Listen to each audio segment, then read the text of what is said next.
Mais est-ce que Dieu t'ordonne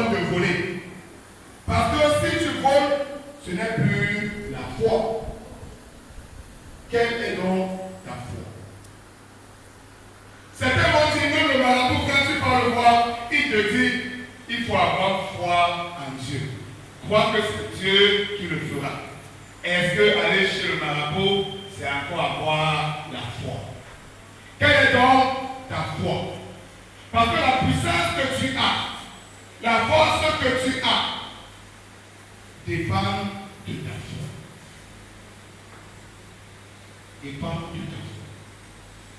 Disons dans l'Épître aux Hébreux, chapitre 11, versets 32 à 34. Là, regarde à mon avis, et passé, et l'on est au numéro, mais va, voilà, on a mis pas, voilà, on a mis.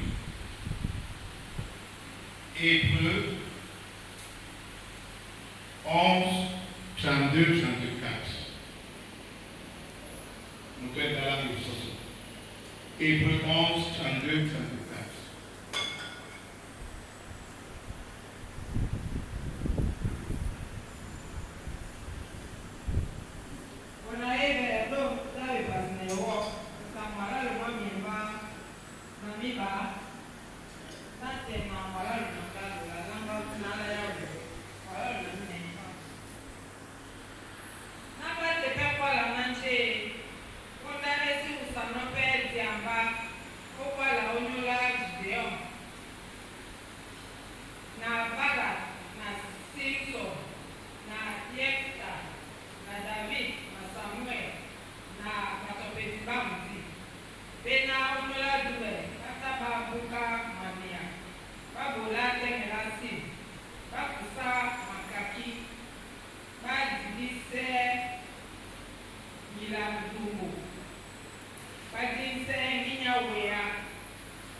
Amen.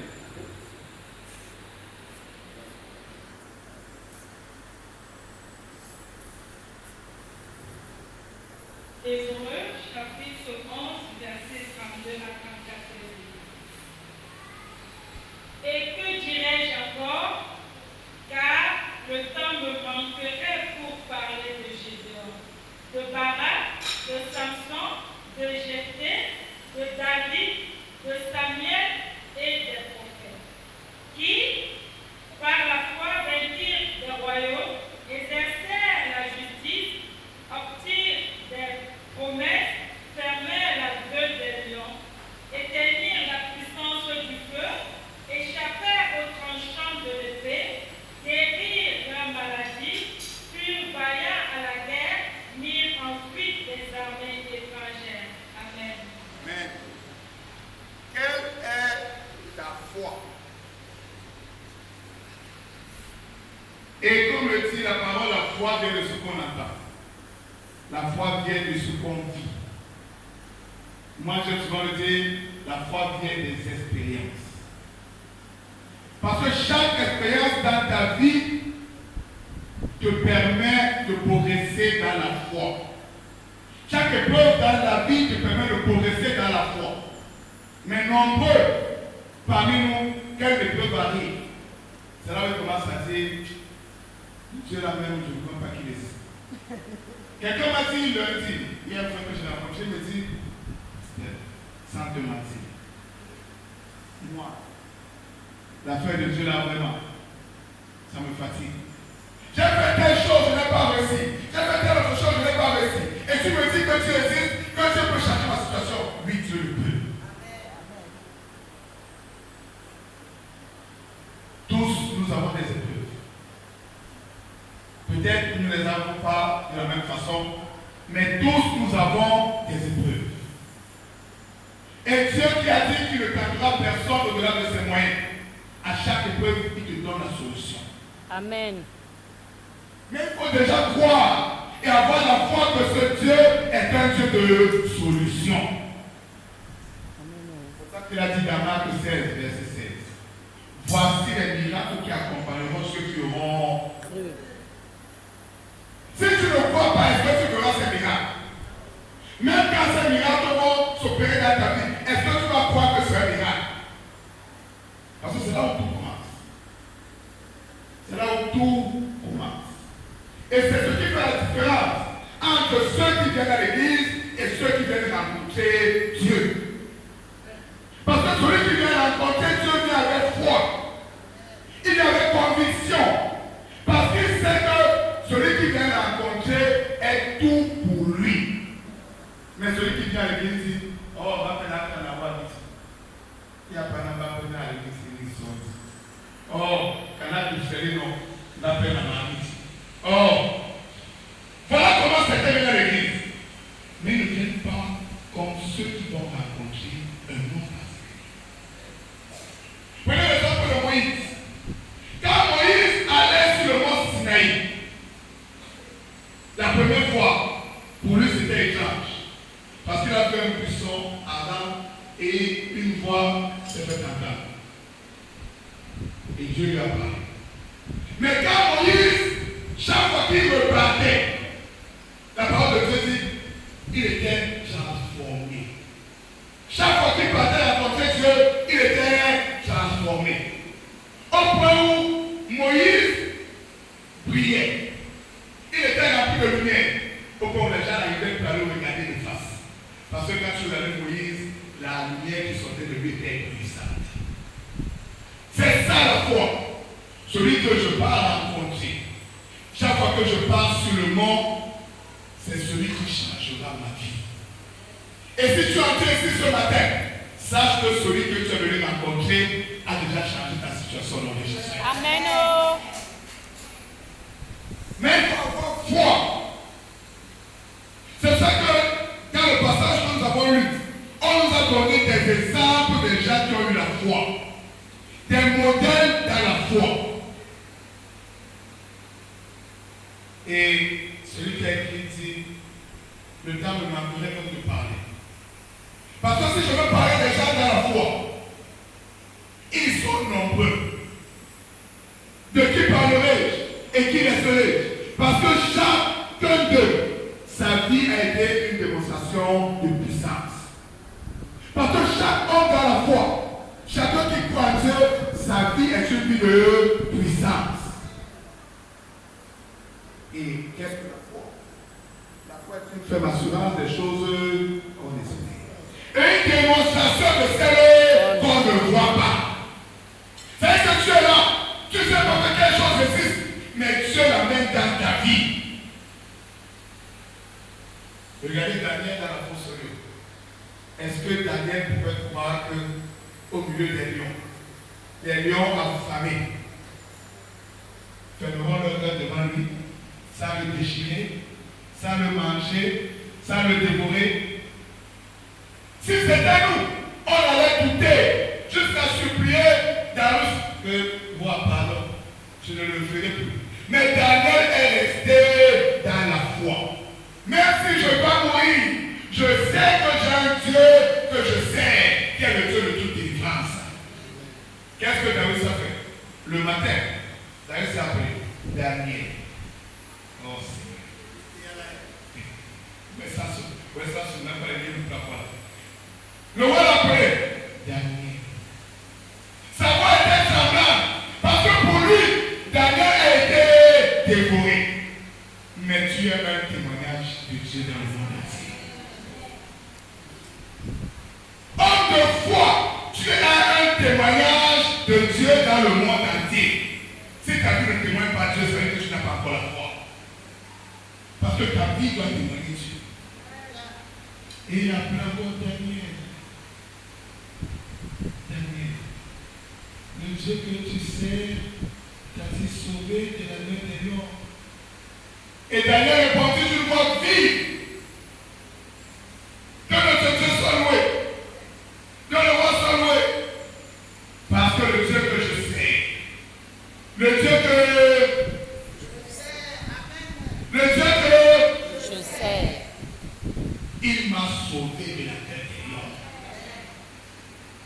Parce que chacun a son Dieu. Ils sont là, chacun a son Dieu. Mais quand il dit la parole, leurs dieux ont des yeux.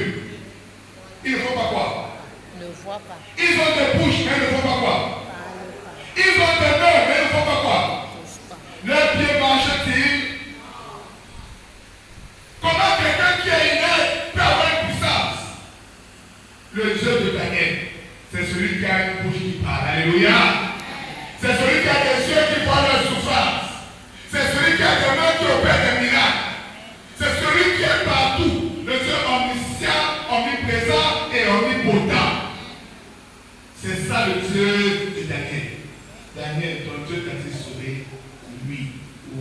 Dieu m'a sauvé. Voilà, il y a là.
délivrance, par la foi, nous marcherons, par la foi, triomphons, par la foi, mon rédempteur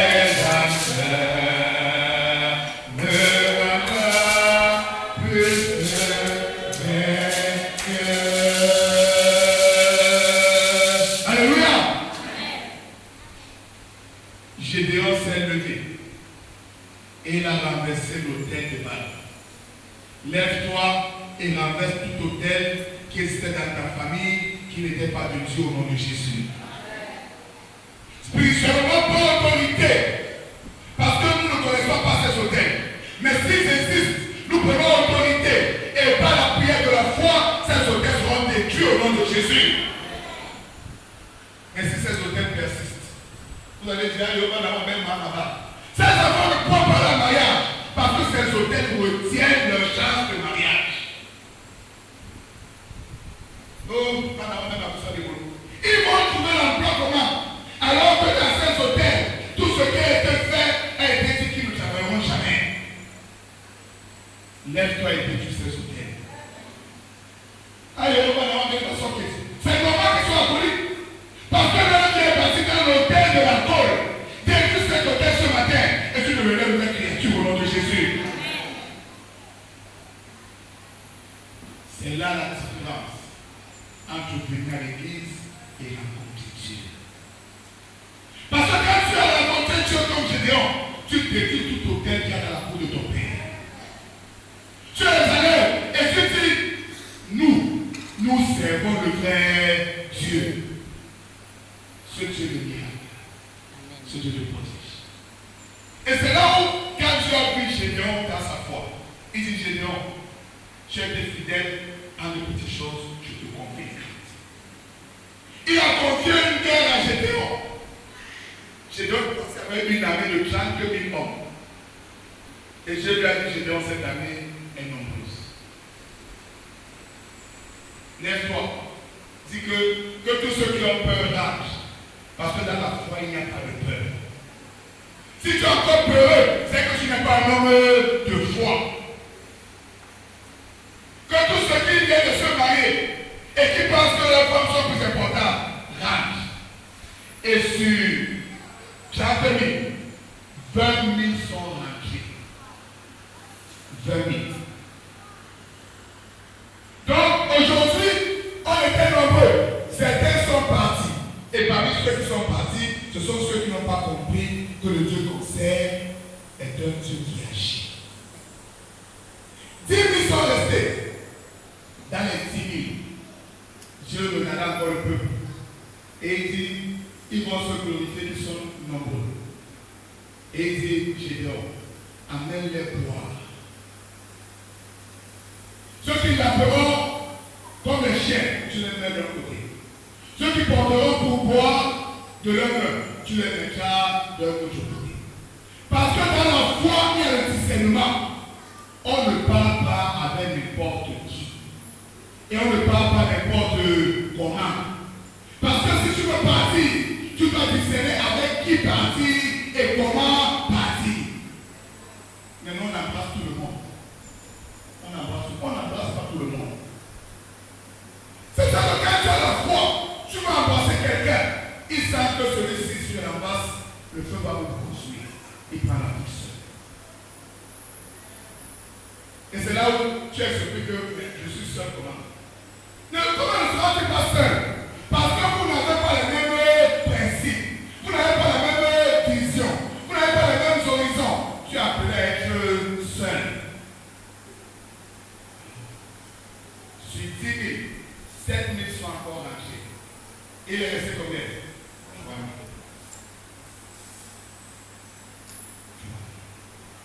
Et Dieu a délivré le peuple avec 3 000 personnes contre des armées qui avaient des millions de soldats.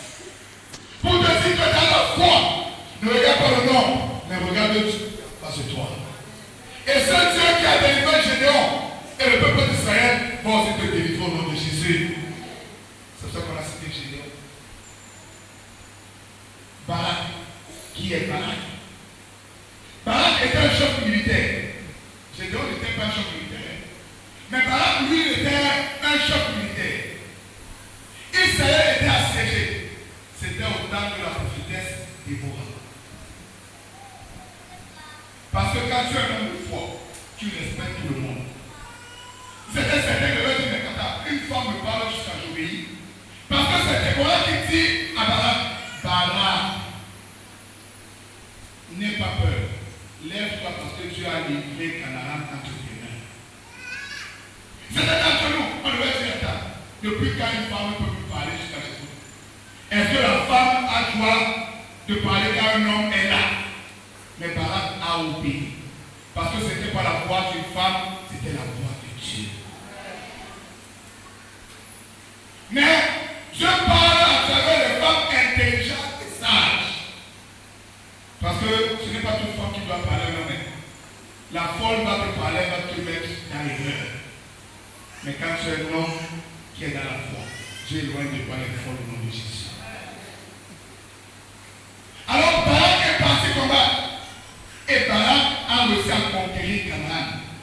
Parce que ceux qui sont des hommes de foi sont des conquérants.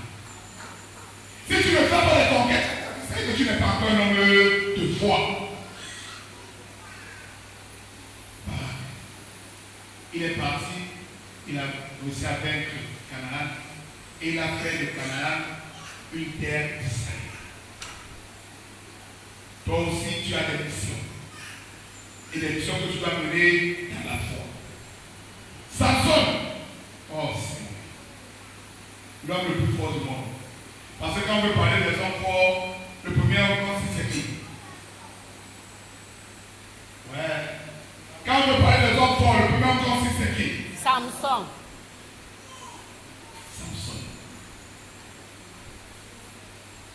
Quel qu'en soit le nombre de soldats qui étaient en face de Samson, il était vainqueur. Parce qu'il savait que son Dieu lui a donné une force particulière. Mais c'est mauvais quand la force se repose sur des éléments de la nature. Ses cheveux. Le jour où on a coupé ses cheveux, est-ce qu'il n'a pas la même force? C'est ça que Dieu dit. Les vrais adorateurs adorent en esprit et en vérité. Parce que plus tu as une force spirituelle intérieure, plus c'est au nom de Jésus.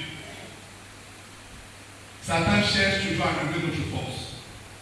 Satan cherche tous les moyens pour qu'on perde notre force. Mais toi, reste ferme au nom de Jésus. Que rien n'enlève ta force. Que rien ne te séduise au point de vouloir perdre ou accepter perdre ta force. Parce qu'un homme de foi est un homme fort. Alors Samson a perdu sa force. Et Samson s'est souvenu qu'il y a un Dieu puissant qui donne la force. Un jour, on l'a attaché parce qu'ils avaient fait de Samson leur objet de jeu. Et il a invoqué Dieu et dit, Seigneur, pour une dernière fois, donne-moi encore cette force. Et Dieu qui est fidèle, il a donné ou il n'a pas donné? Il a donné. Samson a tiré tous les poteaux de cet endroit. Et cet endroit s'est écroulé sur tous les Syriens qui étaient là. La foi. Tu peux te désespérer. Tu peux perdre ta force. Mais tu peux aussi la renouveler si tu veux faire confiance en Dieu. C'est pour ça que ceux qui ont renouvellent leur force de jour en jour. Ceux qui ont Dieu renouvellent leur force de jour en jour. Tu peux tomber, oui, mais le Dieu fidèle te relèvera. Et en te relevant, il multiplie ta force au nom de Jésus. Alors Samson, Jephthé,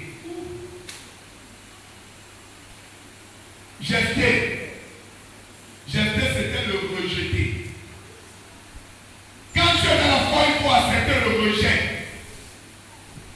C'est pas l'homme rejeté. Ils ont dit, tu es fils d'une autre femme. Tu ne peux pas hériter avec nous. Et ils l'ont chassé. Mais quand tu es un homme de foi, tu es un homme qui pardonne tout. Parce que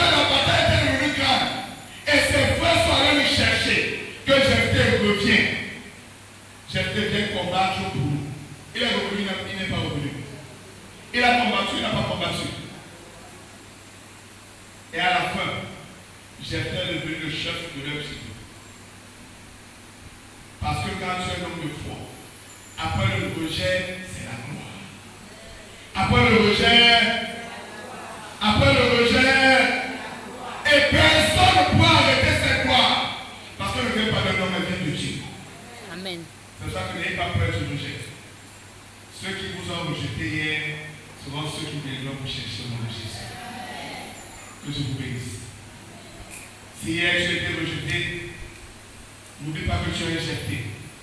Un rejeté n'abandonne pas parce qu'on l'a rejeté. Au contraire, un rejeté devient fort. Plus on le rejette, plus il devient fort. Plus on le rejette, plus il devient fort. Que je vous bénisse. Si la force de Jephthé t'habite dans ce matin, dis Amen. Si la foi de Gédéon est à toi ce matin, dis Amen. Si la lumière de Samuel et des autres prophètes t'accompagnent à ce matin, dis Amen. Amen. Si tu es sûr que le Dieu que tu sais va opérer des miracles, va opérer des prodiges, va changer ta vie comme celle de Sarah, va changer ta vie comme celle de Anne, va changer ta vie comme celle de Esther, va changer ta vie comme celle de Ruth. Dis Amen. Amen. Si tu as la joie au cœur, dis merci. Merci. Si tu as la joie au cœur, dis merci. Merci. Si tu as la joie au cœur, si tu as la joie au cœur, dis merci. Merci. C'est comme si vous n'êtes pas content. Ok. Tu ne peux pas dire merci à Dieu étant assis. Quand on dit merci à Dieu, on dit merci de toute son âme, de toute sa force, de tout ce que Dieu nous a donné. Si tu as la joie au cœur, dis merci. Merci. Si tu as la joie au cœur, dis merci. Merci. Si tu as la joie au cœur, si tu as la joie au cœur, si tu as la joie au cœur, dis merci. Merci. Si tu as la joie au cœur, crie Jésus. Jésus. Si tu as la joie au cœur, crie Jésus. Jésus. Si tu as la joie au cœur, si tu as la joie au cœur, si tu as la joie au cœur, crie Jésus. si tu as la joie au cœur, clame pour Jésus.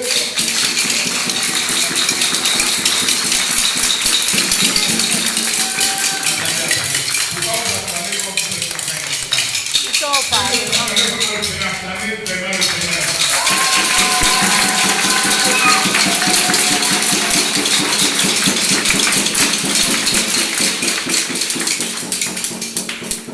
Alléluia. Nous allons prier pour la parole.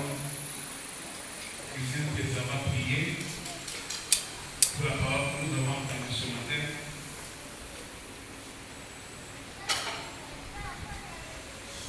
Prions au nom du Seigneur. Seigneur, nous te rendons grâce en ce matin, toi qui nous as donné cette bonne parole, qui renouvelle, Seigneur, mon Dieu, mon roi, notre engagement, notre base, notre force, parce que sans la foi, nous ne pouvons rien. Mais avec la foi, nous pouvons tout. Et un chrétien, celui qui dit qu'il t'a choisi, s'il n'a pas de foi, il perd son temps. C'est pour cela qu'en ce matin, nous te disons merci. Parce que tu vas raviver en chacun de nous cette force qui peut tout, cette force, Seigneur, qui doit habiter en chacun de tes enfants pour accomplir tout ce que nous avons comme mission sur terre et les combats et ce qui est bon pour notre propre vie. Parce que nous sommes des humains. Nous avons nos propres, la vie comme tous les communs des mortels. On doit se marier, on doit faire des enfants, les uns doivent travailler, nourrir leur famille, les éduquer, les enfants, ainsi de suite. Et la foi doit aider chacun dans sa mission. Et la foi doit triompher. Que lorsqu'un enfant de Dieu se place devant le monde, on sache que c'est un enfant de Dieu. Et qu'il a la puissance, qui est au-dessus de toutes choses. Parce que rien n'est plus puissant que toi. Tout genou fléchit devant Dieu. Et rien n'est au-dessus de Dieu.